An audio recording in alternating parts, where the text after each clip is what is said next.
While we just got new iPhones and M5 devices, Apple still has as many as 10 products in their upcoming schedule preparing for release, and one of them is the new base iPad, a very popular product for Apple that gets updated yearly, and this new model is expected in the spring. What's the big upgrade with this model? Well, code leaks show this will be getting the A18 chipset, which could be a pretty substantial upgrade. Right now, the base iPad runs on the A16 chipset, the same one found in the iPhone 15, and starts at $349, but the A18 is already powering the iPhone 16e, the 16 and the 16 Plus, so we're looking at serious performance upgrades. On top of that, the A18 includes a 16-core Neural engine built for AI workloads, which means this entry-level iPad could finally unlock Apple Intelligence features that today's A16 iPad does miss out on. If Apple sticks to its usual schedule, we should see this launch sometime in the first half of 2026. We did see the A16 iPad launch via press release in early March of this year, and so they could do the same with this new model, or they could launch it at a spring event, though I don't expect Apple talking about this product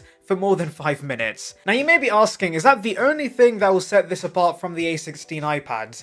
Well, mostly yes, but based on what we've seen with other recent iPad refreshes, we can expect a few other smaller changes. However, before we get into that, here's a quick reminder to click the subscribe button, and it brings you all the latest Apple news and rumors right to sub feeds, so thank you in advance. The first thing I want to clarify is price. I don't see Apple raising it. In fact, since the A18 chipset will likely become cheaper to mass produce by next year, Apple can keep the entry-level iPad at $349 while still making decent margins. That's a huge deal because it keeps this iPad firmly in the student device category, something that works for casual browsing, schoolwork, and media without breaking the bank. Also, Apple allegedly is launching a new $599 MacBook with the A18 Pro, and so they can't really afford to make this any more expensive because then it would be cannibalized by this cheaper MacBook. Storage will likely stay the same 128 gigs as the base, and up to 512 if you want to max it out, and thank goodness 64 gig iPads are officially dead. That was one of Apple's most anti-consumer moves for years, and with apps ballooning in size, 128 gigs is really the bare minimum now. RAM, however, is where we should see an increase. I'd expect 8 gigs with the A18,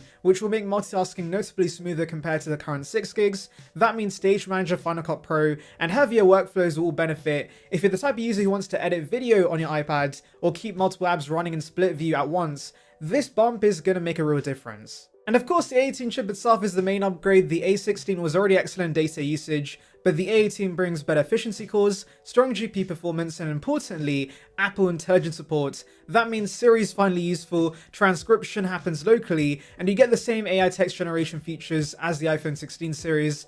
For a budget iPad, that's a big shift in capability. Apple isn't just selling an iPad to browse the web, they're giving you access to their complete AI suite at their lowest price point possible. Though yes, I know a lot of Apple Intelligence features are coming soon right now, but maybe by the time this new iPad launches, we do see all those features available to the public, who knows. As for colors, history gives us a good clue. Apple tends to refresh base product colors once every 3 generations. The M2 and M3 MacBook Air stuck with the same palette, but the M4 got a new sky blue option. The A14 and A16 iPad share the same colors, so the A18 iPad could easily introduce something fresh, maybe orange, maybe green, and yes, people absolutely hype a new paint job on a design that dates back to 2018, myself included. Accessories are a big question mark for me. The Magic Keyboard Folio currently makes 0 cents at $249. That's only $100 less than the iPad itself. I think Apple have to bring that down to $149 or $199 just to make it remotely appealing. Otherwise, it's hard to justify. A cheaper smart keyboard variant or even an education discounted bundle could go a long way in making this iPad more attractive for students, though yes, you do have compelling third-party options to go for instead.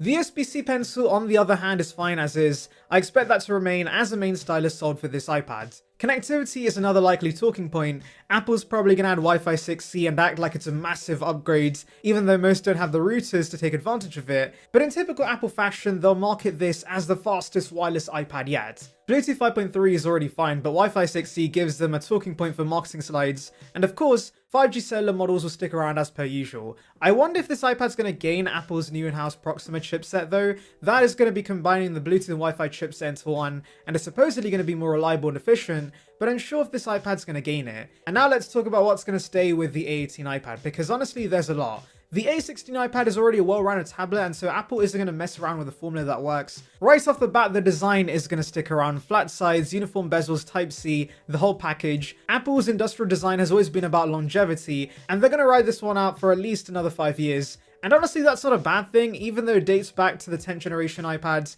it still feels premium and modern in 2025. And the display is also going to likely remain unchanged. You're looking at a 10.9-inch Liquid Retina display with 500 nits of brightness, 264 ppi, true tone, and a fingerprint-resistant coating. On paper, this isn't too bad, and it's pretty good for the price, but the compromises are definitely going to still be there. No P3 color support, so colors don't pop as they do on the Air and Pro, no anti-reflective coating, which is annoying if you're near windows or under strong lighting, and brightness being capped at 500 nits makes it okay indoors but a struggle outdoors. And yes, it's still going to be a non-laminated panel. Apple's done their best to mask the air gap, and honestly, you'll forget about it most of the time, so I'm fine with this being unchanged, especially since it is cheaper to repair these non-laminated panels, and kids are the ones using these who are most likely to break these iPads. Battery life will also be unchanged, and that's actually a good thing. The A16 iPad clears 10 hours of screen on time easily. Because there aren't any power-hungry extras, endurance is one of the biggest selling points of the base iPads. The camera stayed the same as well. The rear camera is good enough for scanning documents, the front camera being in landscape is excellent for calls, and center stage still makes video chats more natural. Nothing groundbreaking but still functional,